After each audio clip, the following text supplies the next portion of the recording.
How's it going, everybody? Scott Spreitzer here from DocSports.com. He's Chuck Esposito, Sportsbook Director, Race and Sportsbook at the Station Casinos, especially or specifically at the Red Rock Hotel and Casino, and that's where we're coming to you. You know, it's been about 10 days, and we're going to talk some NBA, by the way, but it's been about 10 days since we've been able to talk to Chuck, a couple of weeks, and since this guy went on vacation following that Super Bowl, much-deserved vacation.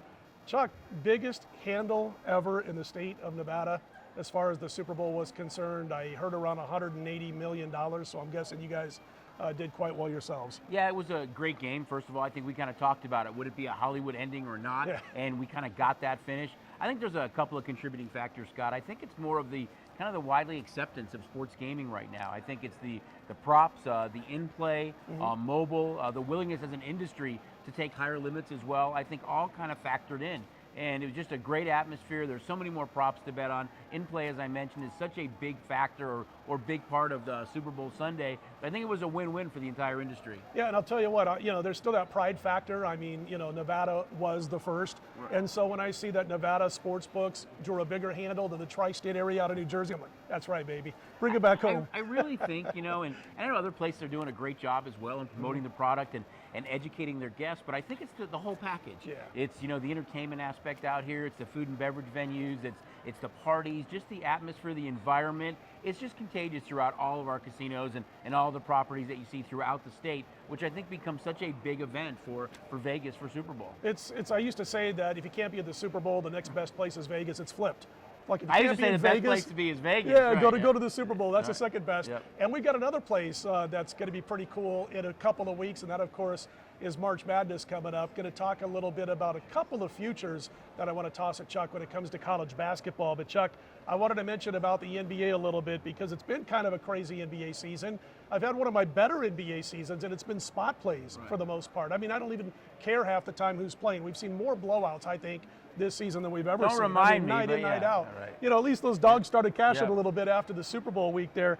But it was a rough stretch, though, kind of leading up to the Super Bowl. You had a lot of favorites that were just, teams that were getting up 20 and 30. You always say in the NBA from our side, someone's going to make a run. Yep. You just didn't see it that much the first, say, 10 to 12 days of February. Oh, I always say you don't watch the NBA until 3 or 4 minutes to go. I don't care if you're up by 30, you're going to sweat something somewhere. But it didn't happen, as you mentioned, for a good 3 or 4 weeks there before the Super Bowl. But, it's funny now I'm looking at the futures and kind of where they sit right now, and I know the team that's still the favorite to win it all, the Brooklyn Nets, and you wouldn't expect a team that's 31 and 28, 8th in their conference, to be the favorite to win the NBA title, but yet they are because they got KD looming, trying to get healthy, and if he is healthy by postseason, and bringing in a guy like Seth Curry, Chuck, I think they've got to be the favorite. Yeah, I think so too.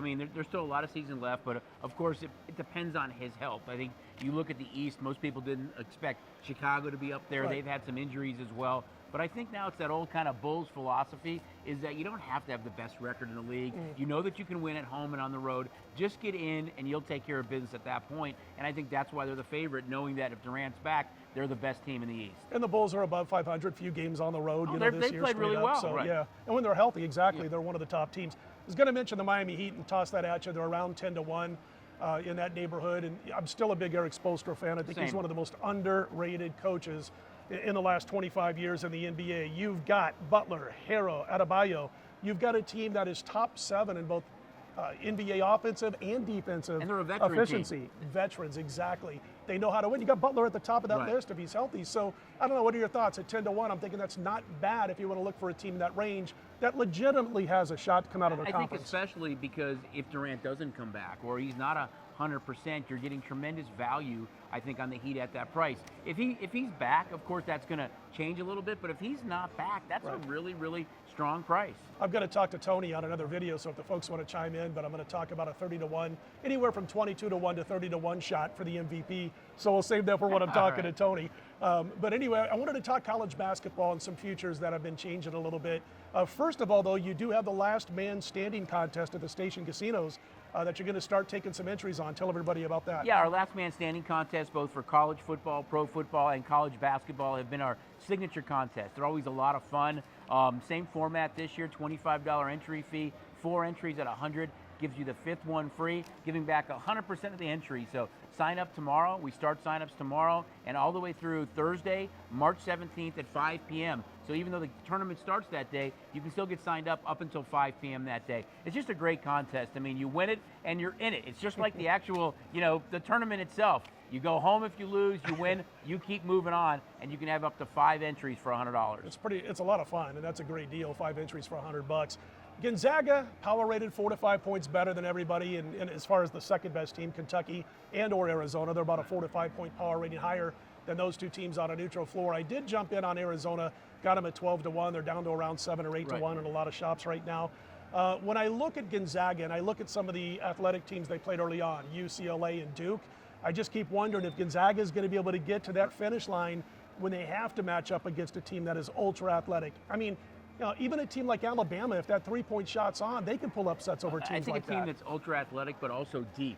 Yes. I was fortunate I was at that Duke game, and you could just tell from the very beginning of that game, Duke wasn't intimidated at all. I think it took Gonzaga a while to get on track in that game to make it even a close game. Yeah. Duke got out to that early lead, but I do worry about that as well. I think there's a lot of teams, though. I think this year, more than I can remember over the last, say, 5 to 7 years, there's so much parity. There's so many good teams in the top 15. You've had 5 different number ones that all have had a target on their back. So it's been interesting, but I think there's a lot of value up and down the board. I mean, you think about teams like St. Bonnie's and Davidson. If they can win their division or win their conference and move on, they're a good team. Illinois, Chicago, I think there's some value.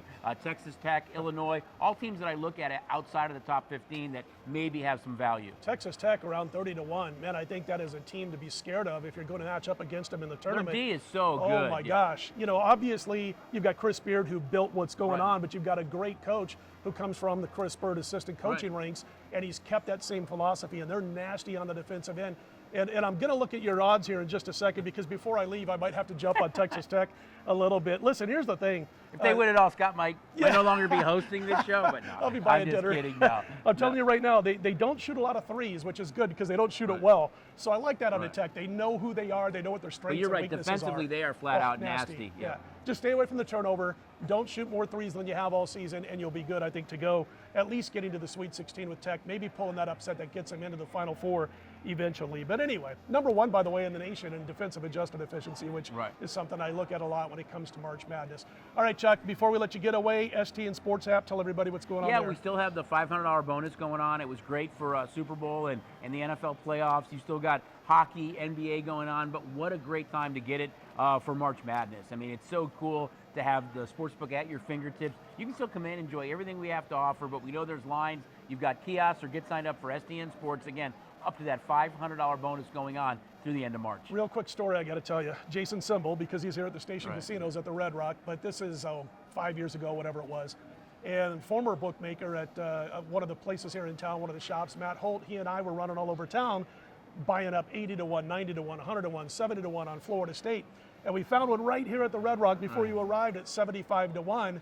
And it was, generally speaking, 40 to 1 by this point. I jump in, I come over, plunk my money down. I'm doing a show that night, talking, bragging, all that kind of stuff. Jason Symbol's on the show with me, and he goes, they'll lose in the second round. Sure enough, they lost in the second round. That's the reason we brought him over here. Anyway, good stuff. He's Chuck Esposito. Check out the Red Rock anytime you're in Vegas, out here in Summerlin. It's a beautiful joint. I'm Scott Spreitzer, DocSports.com. Check out that $60 free account, that link below the video. We'll talk to you again next week, everybody. Good luck.